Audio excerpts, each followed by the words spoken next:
ప్రభు నామమున మీ అందరికీ వందనాలు. ప్రియమైన దేవుని బిడ్డలారా, ఈరోజు దేవుని యొక్క వాక్యము, వాగ్దానము, శ్రమలో నేను అతనికి తోడై ఉండేదను. కీర్తన గ్రంథం 91వ సంకీర్తన 15వ వచనం. ప్రియమైన దేవుని బిడ్డలారా, ఈరోజు దేవుని వాక్యము స్పష్టంగా మనతో మాట్లాడుతూ ఉంది. మనం కొన్నిసార్లు కొన్ని భ్రమల్లోనూ, కొన్ని రకాలైనటువంటి అనాలోచనలోను, కొన్ని రకాలైనటువంటి ఆలోచనలను మనం జీవిస్తాం.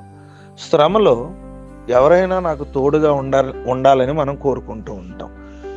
మనం శ్రమ పడుతున్నప్పుడు ఎవరైనా సహకరించకపోయినప్పుడు వారి మీద మనం నిస్సహాయతను, వారు మనకు సహాయం చేయలేదని, వారు మనల్ని పట్టించుకోలేదని, వారు మనకు సహకరించలేదని వారి మీద మనం బాధను కలిగి ఉంటాం, బాధను వ్యక్తపరుస్తాం.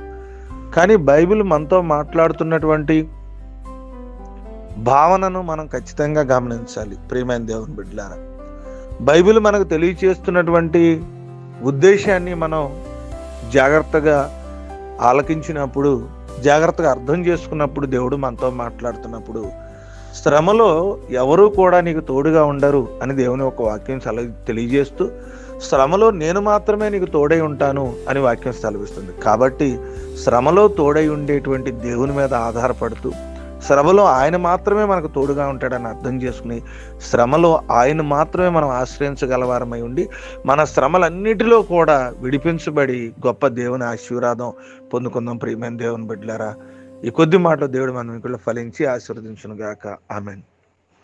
ప్రార్థన చేసుకుందాం, తలలో ఉంచుకుందాం.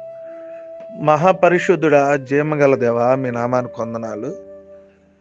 రాత్రంతా కూడా కాచి కాపాడి మరొక శ్రేష్టమైన దినాన్ని మాకు మీరు ఇచ్చారయ్యా. దాన్ని బట్టి ఎంతగానో మిమ్మల్ని స్తుతిస్తూ ఉన్నాం, మహింపరుస్తున్నాం, ప్రార్థన చేస్తా ఉన్నాం. శ్రమలో మాకు తోడుగా ఉంటారని, శ్రమలో నేను అతనికి తోడై ఉంటానని మీరు వాక్యం ద్వారా సెలవిచ్చారు. ఈ రోజున ఎవరైతే క్రైస్తవులు దేవుణ్ణి ఎరిగి మిమ్మల్ని అంగీకరించి శ్రమ పడుతూ ఉన్నారో, ఎవరైతే శ్రమలకు గురవుతూ ఉన్నారో, ఈ రాత్రి నైనా వారికి ప్రతి దినము కూడా వారికి తోడుగా ఉండమని అడుగుతున్నాం. నైనా ప్రతి దినము కూడా వారిని మీరు జ్ఞాపకం చేసుకోమని ప్రార్థన విజ్ఞాపన చేస్తున్నాం. వారి శ్రమ అంతటిలో కూడా ప్రతి దినము మీ సహాయం అనుగ్రహించమని కోరుకుంటున్నాం. రాత్రానిక పగలనక పడుతున్న ప్రతి శ్రమల్లో వారికి తోడై ఉండి సహాయం దయచేయమని ప్రార్థన చేస్తాం. అయా, అనేక మంది శ్రమలు అనుభవిస్తున్నారు. వారి శ్రమల్లో వారికి తోడుగుండి భద్రపరచమని ప్రార్థన చేస్తాం. అయ్యా, ఈరోజు వివాహ దినాలు, పుట్టినరోజు జరుపుకున్న బిడ్డలను జ్ఞాపకం చేసుకోండి. కుటుంబ అవసరతలు తెచ్చండి, మీ సహాయం తెచ్చండి, మీ దీవెన వారికి అనుగ్రహించండి.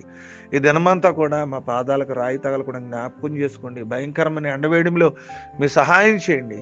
మా పనిపాటల్లో, మా అవసరతల్లో, సువార్త పరిచర్లు అన్నింటిలో కూడా మీరే సహాయం చేయండి. ప్రభా, మీరు ఈ దినమంతా కూడా మమ్మల్ని కాచి కాపాడి సంరక్షిస్తారని మిమ్మల్ని నమ్ముతూ, నేను ఈరోజు జరగబోతున్నటువంటి ప్రవీణ్ పగడాల గారి యొక్క భూస్థాపన కార్యక్రమంలో అక్కడికి వెళ్ళేవారు జరుగుతున్న కార్యక్రమాల్లో కూడా మీరు తోడుగుండి మీరే సహాయం చేయమని ప్రార్థన యేసు నామమున అడుగుచున్నాము తండ్రి. Amen, amen.